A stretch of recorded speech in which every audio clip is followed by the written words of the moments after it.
Hello friends. Hello. आज हम discuss करें हेमरॉइड्स के बारे में। इसे हम पाइल्स भी बोलते हैं। ठीक है, हम एक एक करके डिस्कस करेंगे इसका definition. It is an enlargement of normal spongy blood filled cushions in the walls of anus और dilation of anal veins and lower rectum. हमारा हेमरॉइड्स का मतलब है जो हमारी ब्लड वेसल्स होती हैं, स्पंजी ब्लड वेसल्स होती हैं, उनका डायलेशन हो जाना और उनका प्रोट्रूजन हो जाना, या तो इनसाइड ही रहना या फिर आउटसाइड द एनस उनका प्रोट्रूजन होना, उसे हम बोलते हैं हेमरॉइड्स। ठीक है, उसका टाइप्स, पहला टाइप है हमारा internal haemorrhoids, occur just inside the anus at the beginning of rectum.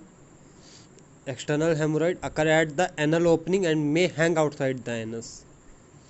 जैसे पिक्चर में देखते हैं, हमारा इंटरनल हेमरॉइड्स ये हमारा at the beginning of rectum पे अकर होता है और इनसाइड द एनस होता है, ये हमारा इंटरनल हेमरॉइड्स। एक्सटर्नल हेमरॉइड ये हमारा आउटसाइड द एनस ओपनिंग होता है, ये आउटसाइड हैंग रहता है। ये हमारा एक्सटर्नल हेमरॉइड में ज़्यादा प्रॉब्लम क्रिएट करता है, क्योंकि इसकी वजह से ना इंडिविजुअल बैठ सकता है, ना ज़्यादा कोई काम कर सकता है। अगर कोई प्रेशर पड़ता है तो पेन भी क्रिएट करता है। ठीक है, on the basis of prolapse हम आगे टाइप्स देखेंगे।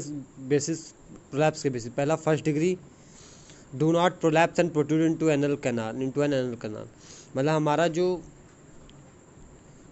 हेमोरॉइड्स है वो हमारा अपनी जगह पे ही है, वो हमारे एनल कैनाल में भी प्रोलैप्स नहीं किया है।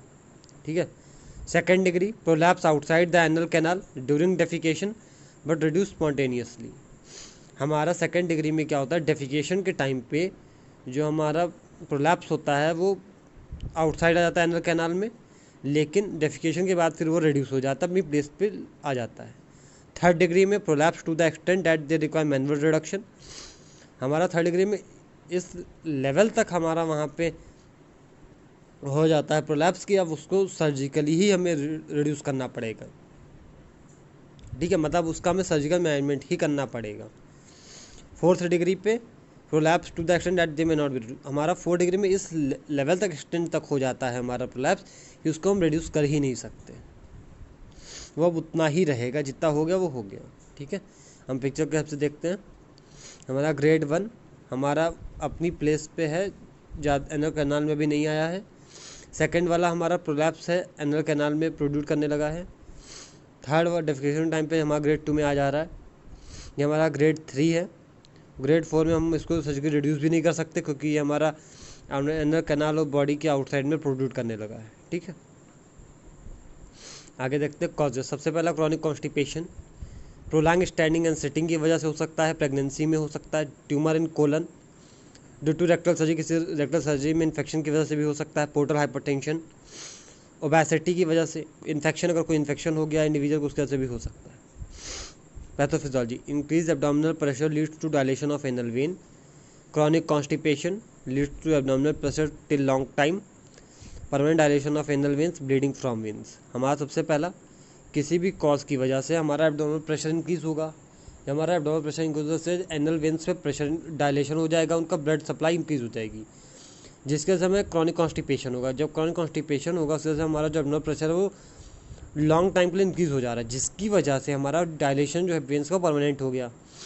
परमानेंट डायलेशन की वजह से हमारी वेन्स जो है ब्लीडिंग करने लगेंगी।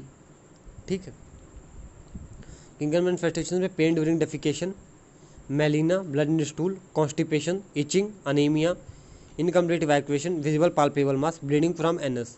क्लिनिकल मैनिफेस्टेशन में हमारा जो होगा हेमरॉइड्स से, हमारा पेन होगा पेशेंट को, मेलिना होगा क्योंकि जब हमारी ब्लड वेसल जब रप्चर कर जाएंगी तो वहाँ से ब्लीडिंग होगा, इसलिए हमारे शुरू में ब्लड मिलेगा। कॉन्स्टिपेशन होगा पेशेंट को, इचिंग होगी, अनीमिया होगा क्योंकि ब्लड लॉस हो रहा है इसलिए अनीमिया होने के चांसेस है, इनकम्प्लीट इवैक्यूएशन हो रहा है, पेशेंट को फीलिंग है कि इनकम्प्लीट हो रहा है इवैक्यूएशन।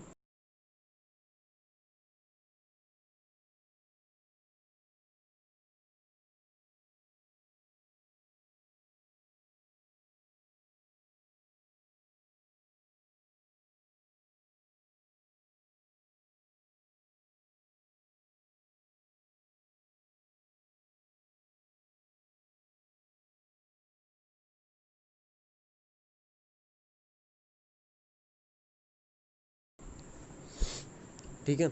हम आगे देखते हैं डायग्नोस्टिक हिस्ट्री कलेक्शन करेंगे, फिजिकल एग्जामिनेशन का हिस्ट्री कलेक्शन में पेशेंट की हिस्ट्री कलेक्ट करेंगे कि अगर प्रोलॉन्ग स्टैंडिंग या सिटिंग को कोई जॉब नहीं करता था, उसका डाइट कैसा था, उसका रूटीन कैसा था, एग्जामिन करेंगे। फिजिकल एग्जामिनेशन में हम एनल एरिया को एग्जामिन करेंगे, हमारा किस डिग्री का प्रोलैप्स है चेक करेंगे, एकदम बेरियम एनीमा देंगे।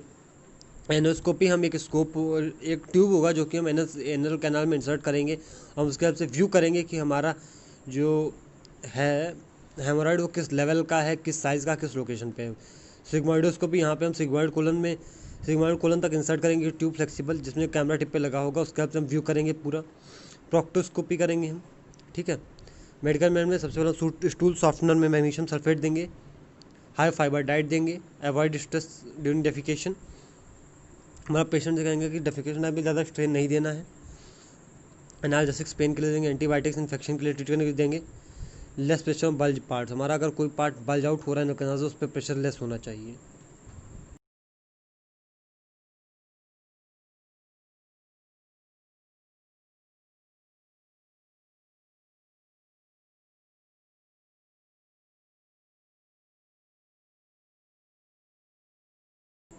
सर्जिकल मैनेजमेंट, हमारा पहला rubber band ligation. Haemorrhoid is grasped by instrument and on small rubber band slipped over it. Tissue distal to band necrotize and sloughs of.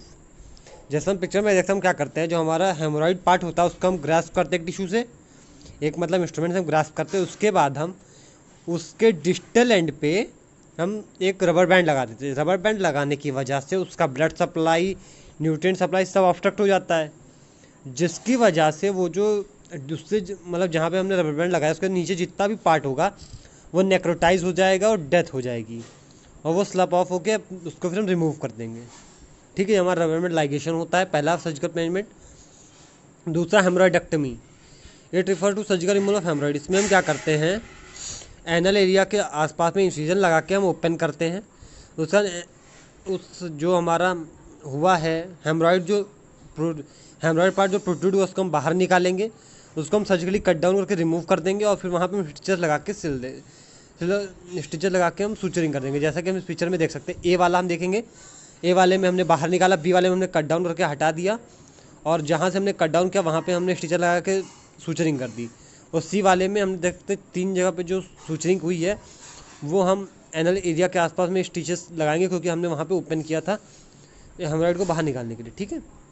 तीसरा हमारा cryosurgery, freezing haemorrhoid by liquid nitrogen -160 degree Celsius for 3 to 4 minutes. हम यहाँ पे क्या करते हैं, हमारा जो हेमोरॉइड है उसमें हम लिक्विड नाइट्रोजन सप्लाई करते हैं 3 to 4 मिनट्स के लिए।